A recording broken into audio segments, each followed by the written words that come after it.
Segunda-feira, 16 de junho de 2026. Governo federal retira regime de urgência em projeto no Congresso que acaba com a escala 6x1. Blitz da PM no Distrito Federal apreende arma registrada em nome do ex-presidente Jair Bolsonaro. Acordo de paz entre Estados Unidos e Irã vai ser assinado em hotel de luxo nos Alpes Suíços na sexta-feira. Caminhoneiros enfrentam bloqueios nas estradas da Bolívia há 40 dias.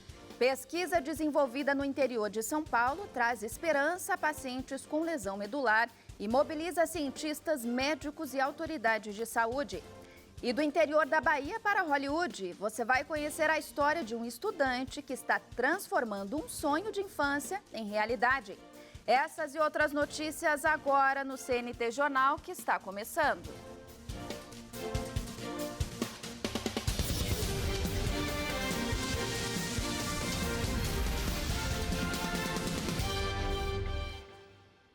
Boa noite.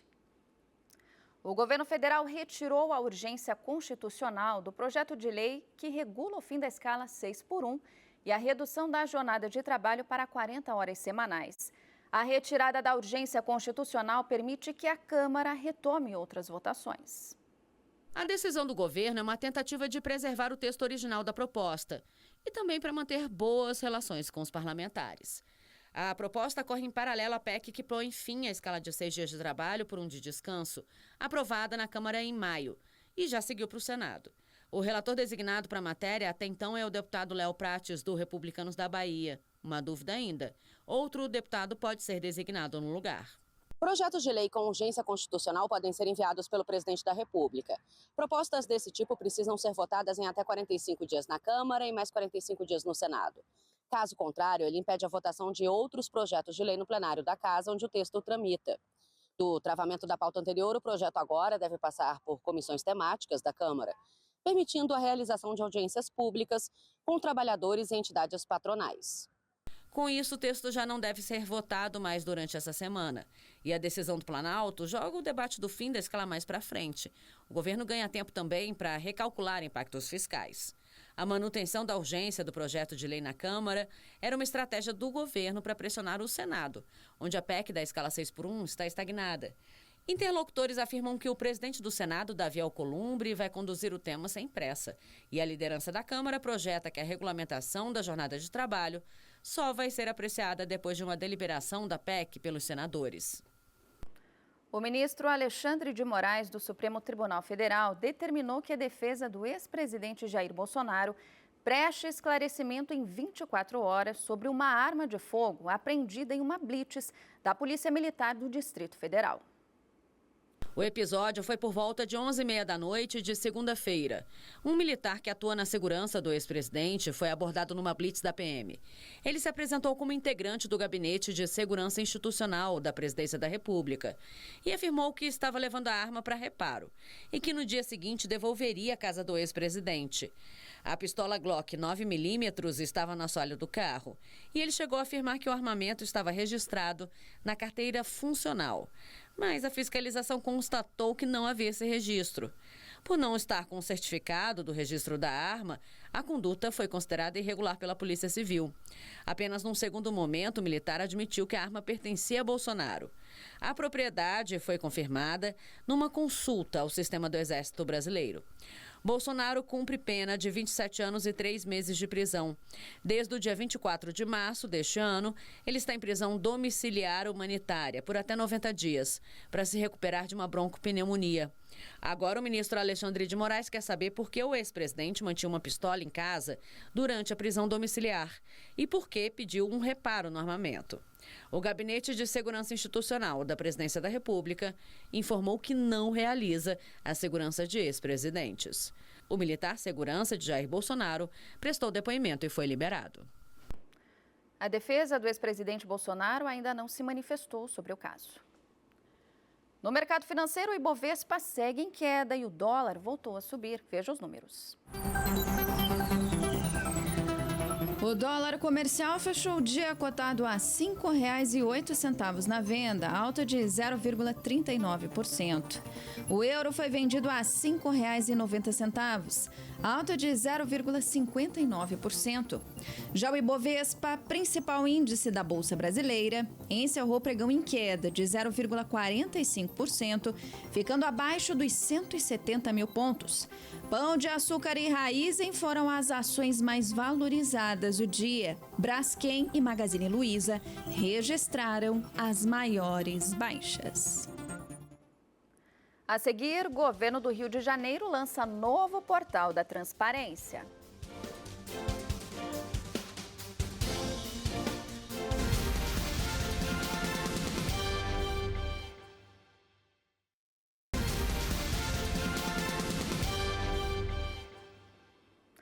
O Instituto Paraná Pesquisas divulgou um levantamento de opinião sobre a disputa para o governo do Amapá e para o Senado Federal pelo mesmo estado. A pesquisa foi registrada no Tribunal Superior Eleitoral. A pesquisa do Instituto Paraná Pesquisas mostra que na disputa pelo governo do Amapá, o ex-prefeito de Macapá, Dr. Furlan, lidera com ampla vantagem sobre os adversários no cenário estimulado apresentado aos eleitores. No cenário testado, Dr. Furlan aparece com mais de 64% das intenções de voto. O atual governador, Clécio Luiz, soma pouco mais de 26%. Marcos Reátegui não chega a 1%. Brancos, nulos e indecisos representam cerca de 9% do eleitorado. A pesquisa também avaliou a administração do governador Clécio. A maior parcela dos entrevistados classifica a gestão como regular. Já os índices de avaliação positiva, que somam os conceitos ótima e boa, superam os 37%. Quando a pergunta é sobre a aprovação administrativa, pouco mais da metade dos eleitores afirma aprovar a gestão do governador Clécio. Já a desaprovação é de pouco mais de 43%. Na disputa para o Senado Federal, a ex-primeira-dama de Macapá, Raíssa Furlan, lidera o cenário testado pelo Instituto Paraná Pesquisas, com mais de 60%. Na sequência, aparecem Lucas Barreto, com quase 47%, e o senador Randolfo Rodrigues, 40%. Acácio Favacho aparece com 16,6% e Teles Júnior, 9,5%. Brancos e nulos somaram 4,5% e não sabem ou não opinaram 3,9%. O levantamento foi realizado entre os dias 11 e 13 de junho. Ao todo, foram ouvidos 1.100 eleitores em 14 municípios do Amapá. A margem de erro é de 3 pontos percentuais para mais ou para menos, com nível de confiança de 95%. O governo do Rio lançou um novo portal da transparência. A plataforma permite que a população acesse informações públicas, como os gastos do governo do estado. A ideia é tornar esses dados acessíveis para que as pessoas entendam como os recursos públicos são aplicados.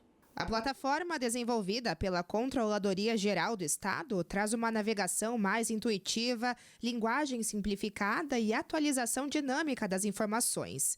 Segundo o governador em exercício, Ricardo Couto, a proposta é facilitar o acesso da população a dados sobre gastos públicos, políticas governamentais e outras informações de interesse coletivo. O portal da transparência tem uma importância singular, porque é através dele que as pessoas podem saber o que está sendo realizado pelo governo, tomam conhecimento sobre as atividades de governança do Estado. Então, eu acho que a data de hoje, esse momento, ele celebra uma ideia de transparência, uma ideia de boa gestão, uma ideia de que pretendemos caminhar com a população. Entre as principais mudanças está a integração com sistemas oficiais do Estado, o que permite que os dados sejam atualizados de forma mais rápida e automática. O portal também passa a contar com um painel específico para o acompanhamento das emendas parlamentares e da execução dos recursos públicos. Hora da previsão. Veja como fica o tempo nesta quarta-feira nas regiões sul e sudeste do país. Dia de sol entre poucas nuvens no Rio Grande do Sul e Santa Catarina. No Paraná, apesar das baixas temperaturas, tempo firme, sem nuvens no céu. Caxias do Sul, mínima de 4, máxima de 15. Balneário Camboriú, mínima de 9, máxima de 21 graus. O céu fica parcialmente aberto em São Paulo e Minas Gerais. No Rio de Janeiro, sol, nuvem e chuva marcam o dia. Guarulhos, mínima de 10, máxima de 20. Belo Horizonte, mínima de 14, máxima de 23 graus. A seguir, 4 pessoas morrem em terremoto na China. E cerimônia na Suíça vai formalizar acordo entre Estados Unidos e Irã.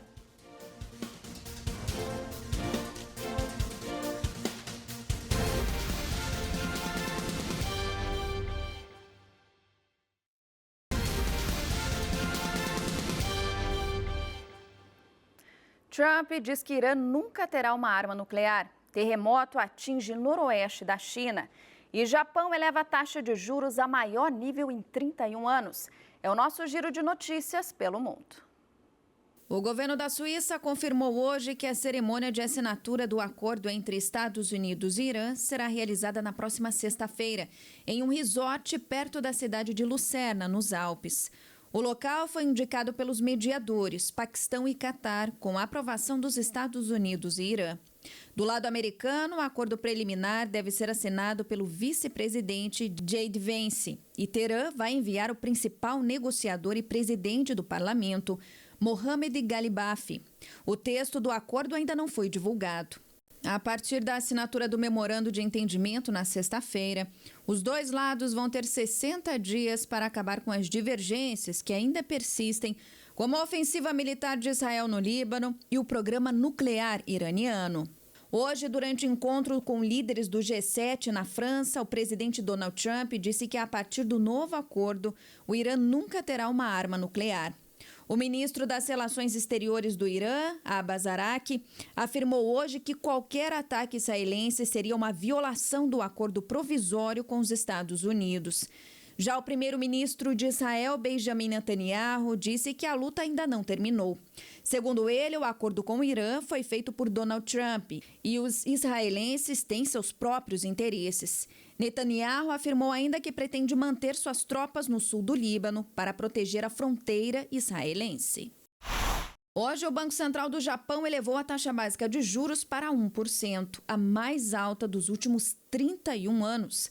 Medida necessária, segundo a autoridade monetária japonesa, para controlar a inflação que, nos últimos meses, sofreu grande pressão por causa do aumento dos preços de energia provocado pelo fechamento do Estreito de Hormuz.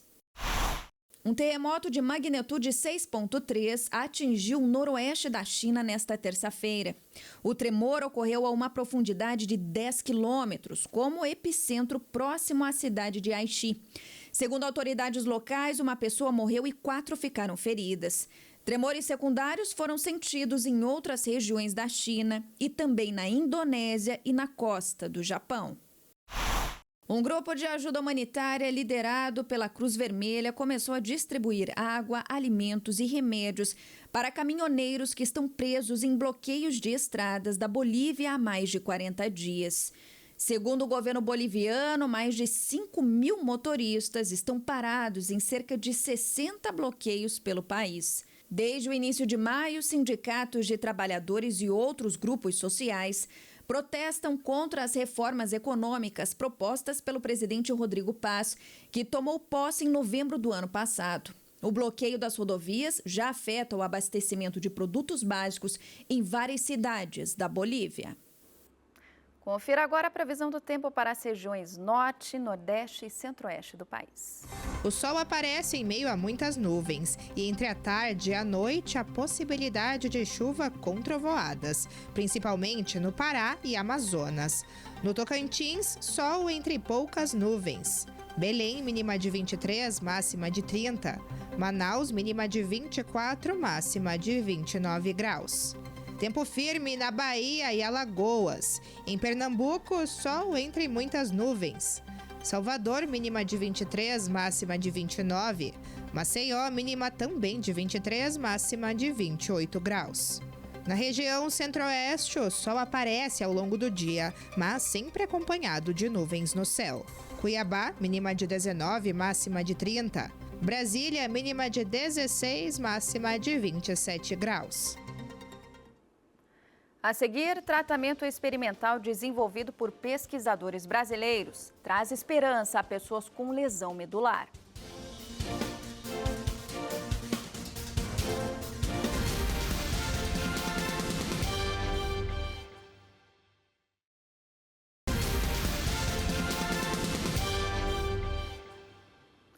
Imagine voltar a andar depois de uma lesão considerada irreversível.